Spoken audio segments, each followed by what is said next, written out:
ยเทรดติดลบบ่ข้อยอยากบอกว่าข้อยก็เคยคือกันและข้อยก็เข้าใจความรู้สึกดีว่ามันเป็นแนวใดเวลาที่เราเทรดติดลบเนาะเราจะรู้สึกบ่ดีเนาะกินข้าวบ่แซ่บนอนบ่หลับเพราะว่าเราเสียเงินไปเด้เราสิรู้สึกดีได้จั่งใดแม่นบ่ล่ะแล้วเวลาเทรดติดลบเนาะเป็นทุกคนเลยแหละข้อยบอกเลยอยากแก้แค้นตลาดเนาะอยากเอาคืนตลาดเวลาเทรดติดลบอยากเติมพอร์ตเข้ามาแก้เนาะเวลาที่เราเข้ามาแก้เนาะมันได้มันดีเนาะแต่เวลาเราเสียเด้เราต้องคำนึงถึงตัวนั้นเนาะเวลาที่เราเทรดเสียเนาะเราเข้ามาแก้บ่ได้เราจะรู้สึกบ่ดีไปเต็กเนาะแล้วเราควรเฮ็ดจั่งใดล่ะลองฟังข้อยเว้าก่อนเนาะแล้วปรับไปนำใช้เบิ่งว่ามันจะได้ผลบ่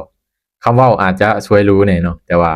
ถ้าปรับไปนำใช้ได้ผลแน่นอนเนาะเราต้องมาปรับที่ตัวเราเองเนาะสมมุติว่าเราอารมณ์บ่ดีเนาะความรู้สึกเรามันบ่ได้เนาะเราบ่ควรเข้ามาตลาดเนาะบ่ควรเข้ามาเทรดเลยแล้วก็เราผิดกับแฟนบ่หรือว่าผิดกับครอบครัวหรือว่าพ่อแม่จังซั่นจังซี่เนาะเฮ็ดให้เราหงุดหงิดเราบ่ควรเข้ามาเทรดเนาะตัวนี้เราควรปรับที่ตัวเราเองเนาะถ้าเราเข้ามาเทรดแล้วเราเสียเนาะให้เราโทษตัวเองเนาะอย่าไปโทษตลาดเนาะเพราะว่าเราบ่ปรับตัวเราเองเด้ความรู้สึกเราก็บ่ได้เนาะเราเข้ามาด้วยความโลภความอยากได้เนาะมันก็เฮ็ดให้เราเสียเงินไปอีกเนาะแน่นอนเนาะถ้าเราบ่ปรับเราก็จะเป็นแบบนั้นตลอดเนาะและเราจะอยู่ในตลาดบ่ได้โดนเนาะเข้ามาบัดใดก็พอร์ตแตกเนาะมันก็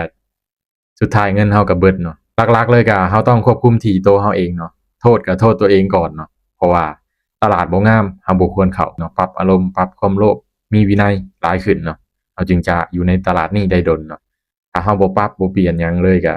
แน่นอนเนาะเราจะเป็นแบบนี้ตลอดเนาะฉะนั้นเราต้องอารมณ์ดีก่อนเนาะจึงเข้ามาเทรดปรับอารมณ์ให้มันแบบให้มันเย็นขึ้นก่อนเนาะถ้าว่าเราหัวร้อนหรือว่า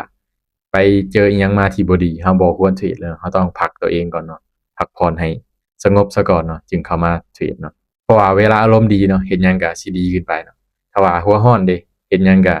บ่ได้ดั่งใจเนาะฉะนั้นก็ปรับที่ตัวเราเองเนาะจะดีสุดเนาะคำแนะนำก็จะประมาณนี้เนาะและก็ขอย้ำว่าทุกการลงทุนมีความเสี่ยงและมีได้มีเสียเป็นธรรมดาเนาะการเทรดนี่ความเสี่ยงมันสูงผลตอบรับมันก็สูงเช่นกันหลายคนคิดว่ามันหาเงินง่ายก็แท้เนาะมันก็เสียเงินง่ายเช่นกัน